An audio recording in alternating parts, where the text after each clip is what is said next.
Oh boy, Pendulum FTK. So before we get into today's deck profiles, I gotta thank Lithium, thank the rest of the European tubers that get out this information.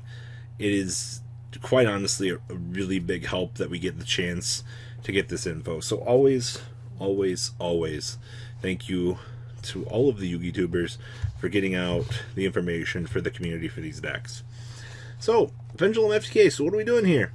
It's one tuner plus one or more non-tuner spellcaster. On sync or summon, give it a counter.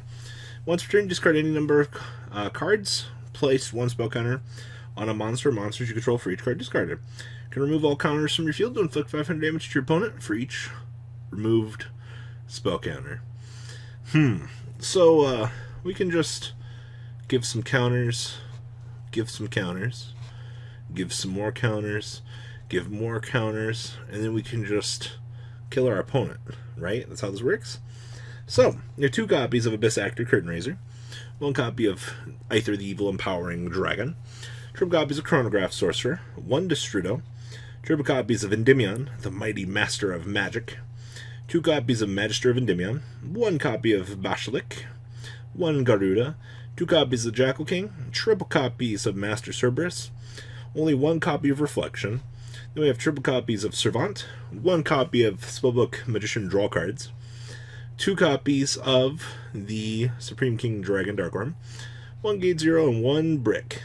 Then we have triple copies of Lure Darkness for turbo ability, one Dragon Ravine, two copies of Dragon Shrine, one Foolish Barrel, triple Into the Void. This card is becoming a new age staple in so many decks right now. It is actually insane just how good this card is. Then we have triple copies of Pot of Desires, triple copies of Spellbook, or Spell Power Mastery Spellbook.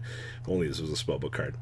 One Spellbook of Knowledge, two Secrets, and one copy of Upstart Goblin.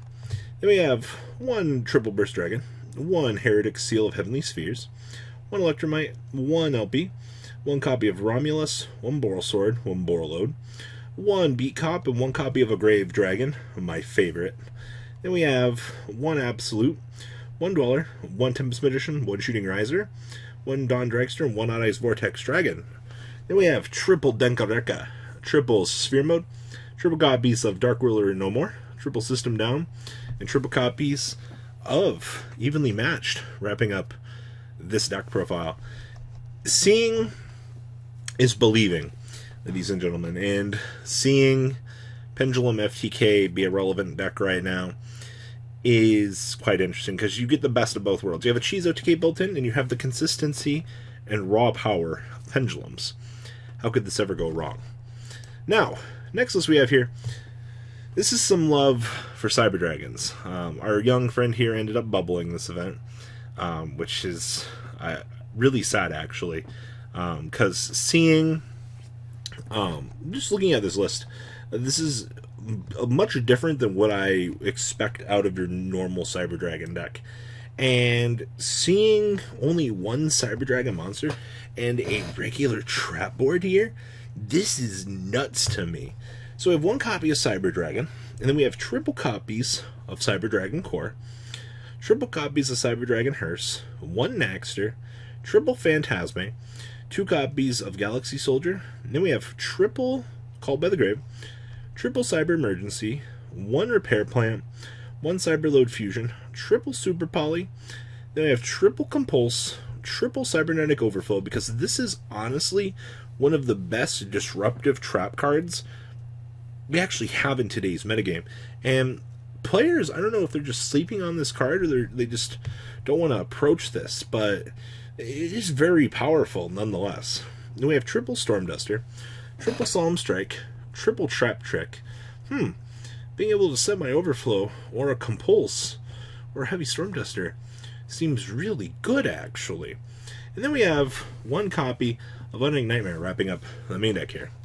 Now we have one Almirage, one Zeger, one Nova, and two Infinity, one Starving Venom, one Violet Chimera, one Dragostapelia, one Diplexer, one Rampage, triple Mega Fleet, and two Fortress Dragons.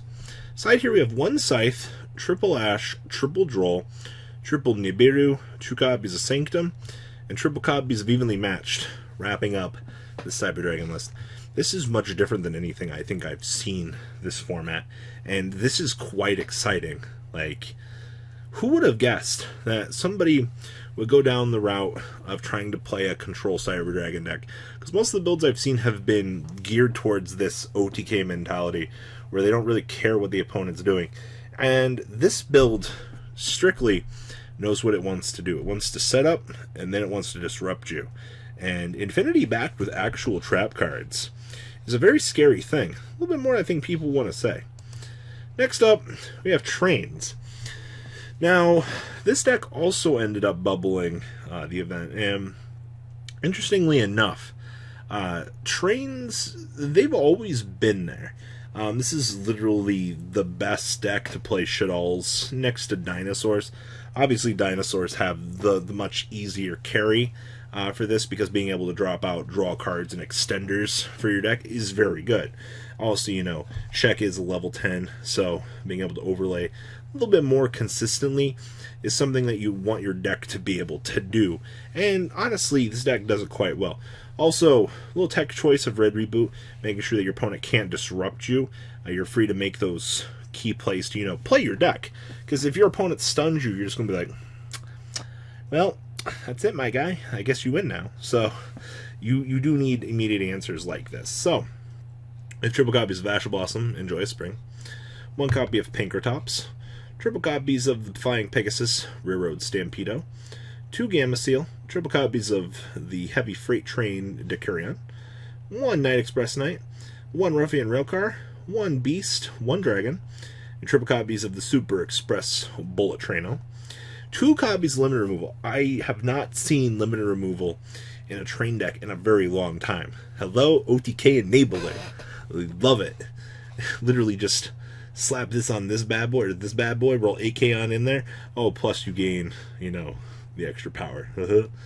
1 Monster Reborn, 1 Desires, triple copies of the Evolving Switchyard, triple Shadal Fusion, triple Twin Twister, triple Urgent Schedule, along with triple Infinite Permanence, and triple Red Reboot. Down here in the extra deck, we have 1 Underclock Taker, 1 Genius, 1 Pentastag. Oh no, Pentastag plus Limited Removal. That's bad. Okay? We have 1 Unicorn and 1 Phoenix, 1 Juggernaut Lady, 2 copies of Burn My Opponent because I didn't kill you, 1 Galaxy Destroyer, 1 Gandaria, 2 Dora, 1 Terribly Tired Drunkard, and then we have 2 copies of El Shadal Shekanaga. So deck here we have triple Lancia, 1 Scythe, triple copies of Sanctum, 2 D-Barrier. Actually, seeing D-Barrier see any play right now is weird. 1 Imperial Order, triple Summon Limit, 2 copies of Trap Trick, wrapping up this list. And last but not least is our top 32 Magical Musket list from what I was told was our lone Croatian player in Top Cut, actually. Congratulations, sir. You actually carried the Musket dream. And it's quite nice, actually.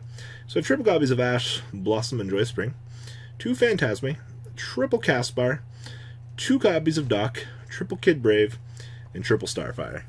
Spells, we have triple copies of Cosmic Cyclone, only 2 Instant Fusion, pretty okay with this actually. Then we have triple Cross Domination, 2 Mind Control, 1 Monster Reborn, triple Desires, and 1 Upstart. I've heard a few people complaining that he was playing triple Desires, but quite honestly, you want to draw this card. If you're not able to see your best cards to set up combo, you're going to lose. Then we have 1 Crooked Crown, 2 Dancing Needle, triple Desperado, and triple Last Stando. Down here in the extra deck, we have 1 Security Dragon, 1 Ningrisu, triple Max, 1 Link Kribo, 1 Unicorn, 1 Phoenix, and 1 Cerberus, 1 Boral Sword, 1 Thousand Eyes Restrict, 1 Starving Venom, 1 Violet Chimera, 1 Dark Stapelia, and 1 copy of Mud.